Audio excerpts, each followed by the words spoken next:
Todo aquele que decidiu amar a Deus acima de todas as coisas, que atendeu o convite de seguir a Cristo Jesus e de viver no Espírito Santo, passou a ter dois endereços. O primeiro é o endereço físico, natural, é óbvio, o endereço terreno. O segundo endereço é o endereço da presença de Deus.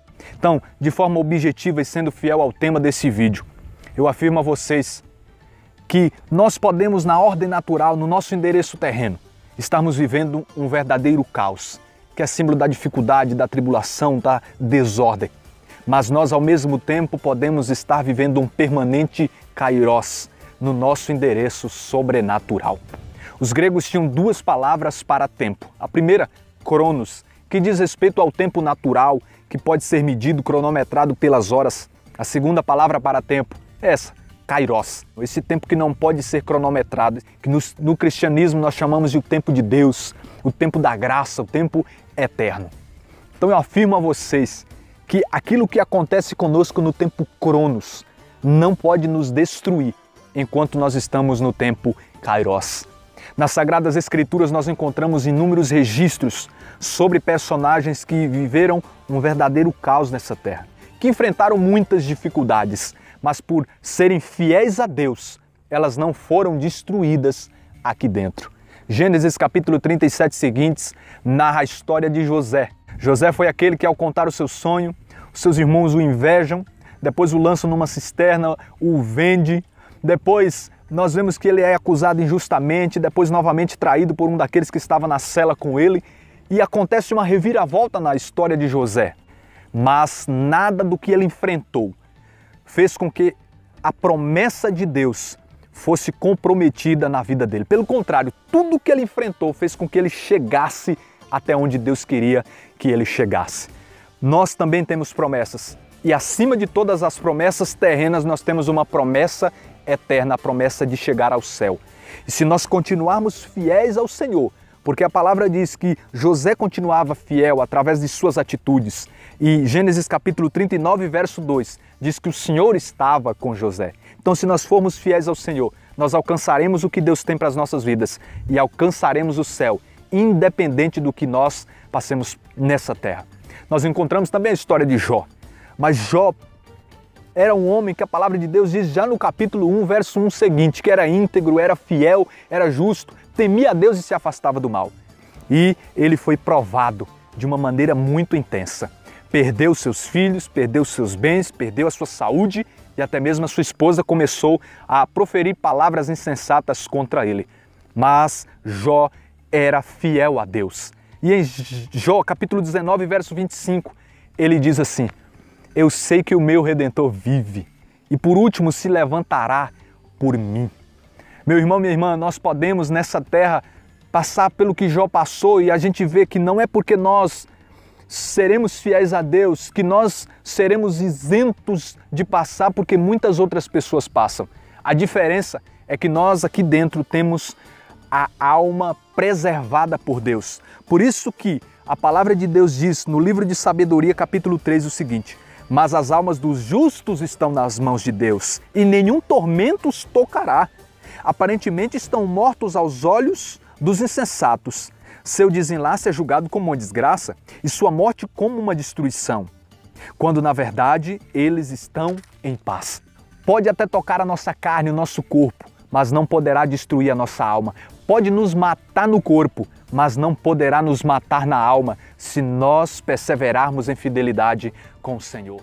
E nós temos também, irmãos e irmãs, uma palavra que está no livro de Joel, capítulo 3, verso 1 seguinte, que o Senhor diz por meio do profeta Joel que haveria de chegar um tempo que ele derramaria do seu espírito sobre toda a carne. Mas ao mesmo tempo, nesse texto, a palavra diz que faria aparecer, o Senhor diz, prodígios no céu e na terra, sangue, fogo e turbilhões de fumo. O sol se converteria em trevas e a lua em sangue, ao se aproximar o grandioso e temível dia do Senhor. O Senhor estava profetizando por meio do profeta um tempo que chegaria onde um caos na terra iria se instalar. Mas ao mesmo tempo, nessa passagem, o Senhor está dando a promessa de que o seu Espírito estaria com todos aqueles que crescem nele. E por estarmos no Espírito Santo, independente do que aconteça ao nosso redor e até mesmo conosco na carne, nós não seremos destruídos na alma, Nós encontramos a palavra de Deus falando sobre um Paulo que depois de se converter, começou a anunciar a Cristo e passou por grandes tribulações. Ele mesmo, em 2 Coríntios capítulo 11, narra que muitas vezes esteve à beira da morte. Mas Paulo, mesmo dentro da prisão, mesmo na dificuldade, Paulo continuava fiel a Deus, Paulo continuava a evangelizar, porque ele sabia, podem me prender, mas não podem prender a palavra de Deus que há em mim, não pode prender a minha alma, porque eu estou livre no Senhor, eu estou livre nesse tempo kairós. Por isso nós encontramos também o exemplo de João lá na ilha de Patmos, preso, mas preso, o Senhor apareceu a ele e deu as visões do Apocalipse. Mesmo preso às visões, as revelações de Deus não podem ser impedidas de chegar até nós. Estevão, em Atos capítulo de número 7, irmão, a palavra diz que depois de uma pregação, rangeram os dentes e ficaram furiosos por causa da pregação que ele havia feito. Depois diz a palavra que ele olhou para o céu, viu a glória de Deus e viu o Filho do homem, o Filho de Deus de pé.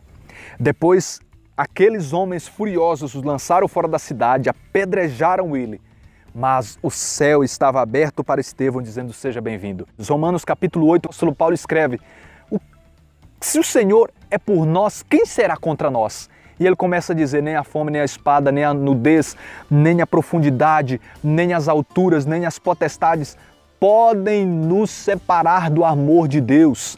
Mas há uma única coisa que pode nos separar, que pode nos impedir de estar com o Senhor, e se chama pecado. Isaías capítulo 59, versículo de número 1, diz: não é a mão do Senhor incapaz de salvar, nem o seu ouvido demasiado surdo para ouvir. São os vossos pecados, versículo 2, que causaram uma barreira, um abismo entre vocês e Deus. Nossos pecados impedem de que nós estejamos nessa conexão com o Senhor. Por isso nós, se estivermos vivendo em pecado, viveremos um caos na terra e viveremos um caos na nossa ordem espiritual. Por isso que o próprio Jesus diz em Mateus capítulo 10, versículo 28, temei não aquele que mata o corpo, temei antes aquele que pode precipitar o vosso corpo e a vossa alma na gena eterna. Então que nós possamos permanecer fiéis ao Senhor, mesmo que estejamos vivendo um caos, e nós estaremos vivendo já nesta terra um permanente kairós, um tempo de graça. Que Deus abençoe sua vida. Até o próximo vídeo, em nome de Jesus.